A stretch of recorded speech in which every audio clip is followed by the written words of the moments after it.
प्यारे भक्तों, एक बार फिर से स्वागत है हमारे चैनल सनातन से स्वर्ग में। मित्रों, आज हम भगवान विष्णु जी के मत्स्य अवतार और उनके कथा के बारे में बताएंगे। भक्तों, ऐसे ही भक्ति कथा, भक्ति कहानी, पूजा विधि और आने वाले त्योहार की जानकारी पाने के लिए कृपया हमारे चैनल को सब्सक्राइब करें और वीडियो को लाइक करें। मित्रों, वीडियो शुरू करते हैं। मत्स्य अवतार भगवान विष्णु जी के प्रथम अवतार है।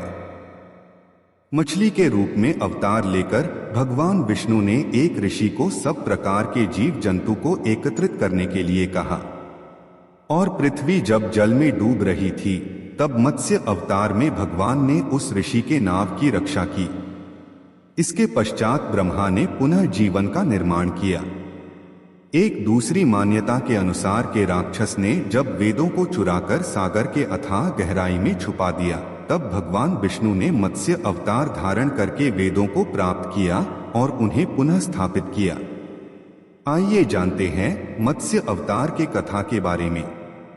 एक बार ब्रह्मा जी के असावधानी के कारण एक बहुत बड़े दैत्य ने वेदों को चुरा लिया। उस दैत्य का नेम हैवग्रीव था। वेदों को चुरा लिए जाने के कारण ज्ञान लुप्त हो गया। चारों ओर अज्ञानता का अंधकार फैल गया और पाप तथा अधर्म का बोलबाला हो गया। तब भगवान विष्णु ने धर्म की रक्षा के लिए मत्स्य रूप धारण करके हयग्रीव का वध किया और वेदों की रक्षा की।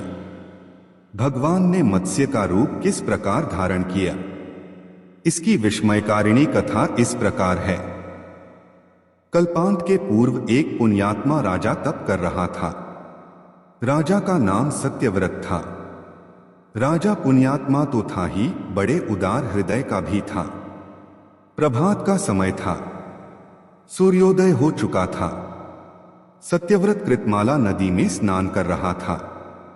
उसने स्नान करने के पश्चात जब तर्पण के लिए अंजलि में जल लिया तो अंजलि में जल के साथ एक छोटी सी मछली भी आ गई। सत्यव्रत ने मछली को नदी के जल में छोड़ दिया। मछली बोली, राजन, जल के बड़े बड़े जीव नदी के छोटे छोटे जीव को मारकर खा जाते हैं। अवश्य कोई बड़े जीव मुझे भी मारकर खा जाएगा। कृपा करके मेरे प्राणों की रक्षा कीजिए। सत्यव्रत के हृदय में दया उत्पन्न हो उठी। उसने मछली को अपने जल से भरी हुई कमंडल में डाल लिया। तभी एक आश्चर्यजनक घटना घटी। एक रात में मछली का शरीर इतना बढ़ गया कि कमंडल उसके रहने के लिए छोटा पड़ने लग गया। दूसरे दिन मछली सत्यव्रत से बोली, राजन, मेरे रहने के लिए कोई दूसरा स्थान ढूंढिए, क्योंकि मेरा शरीर बढ़ गया है। मुझे घूमने फिरने में बड़ा कष्ट होता है। फिर मछली के बात को सुनकर सत्यव्रत ने मछली को निकालकर जल से भरे हुए मटके में रख दिया। यहां भी मछली का शरीर रात भर में मटके में इतना बढ़ गया कि मटका भी उसके रहने के लिए छोटा पड़ गया।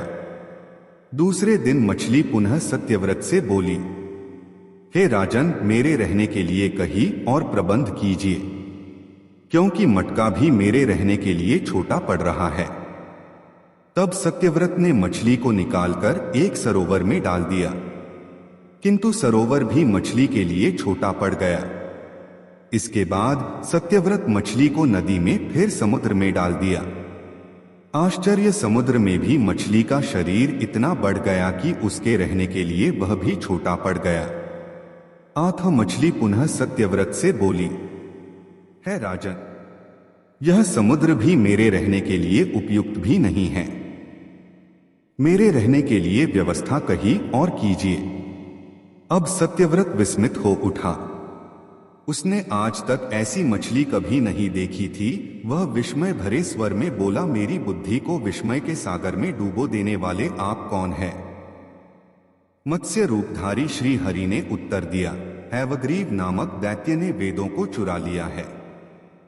जगत में चारों ओर अज्ञान और अधर्म का अंधकार फैला हुआ है। मैंने हयग्रीव को मारने के लिए मत्स्य का रूप धारण किया है।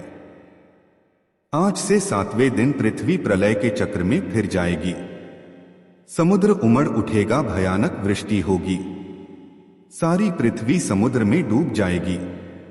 जल के अतिरिक्त सृष्टि में कहीं कुछ भी दृष्टिगोचर नहीं रहेगा। आपके पास एक नाव पहुंचेगी। आप सभी अनाजों, औषधियों और बीजों को लेकर सप्तऋषियों के नाव पर बैठ जाएंगे। मैं उसी समय आपको पुनः दिखाई दूंगा और आपको आत्मत्व का ज्ञान प्रदान करूंगा। सत्यव्रत उसी दिन से श्री हरि का स्मरण करते हुए प्रलय का इंतजार करने लगा। 7वें दिन प्रलय का दृश्य उपस्थित हो उठा। समुद्र भी उमड़कर अपने स्थान से बाहर बहाने लगा। भयानक वृष्टि होने लगी। थोड़ी ही देर में पृथ्वी जल ही जल मग्न हो गया। संपूर्ण पृथ्वी जल में समा गई। उसी समय एक नाव दिखाई पड़ी। सत्यव्रत सप्तऋषियों के साथ उस नाव में जाकर बैठ गए।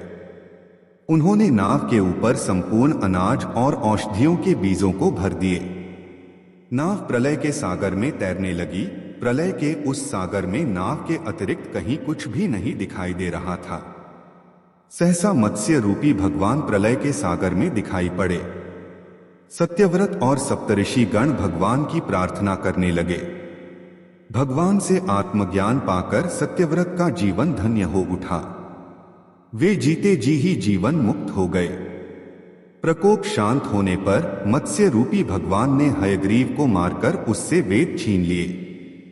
भगवान ने ब्रह्मा जी को पुनः वेद दे दिए। इस प्रकार भगवान ने मत्स्य रूप धारण करके वेदों का उद्धार तो किया ही, साथ ही संसार के प्राणियों का भी अमित कल्याण किया। आज श्री हरि के वजह से ही हम इस संसार में शामिल हैं, वरना हमारा कोई अस्तित्व नहीं रह जाता। भक्तों कमेंट में जय श्री हरि जरूर लिखे।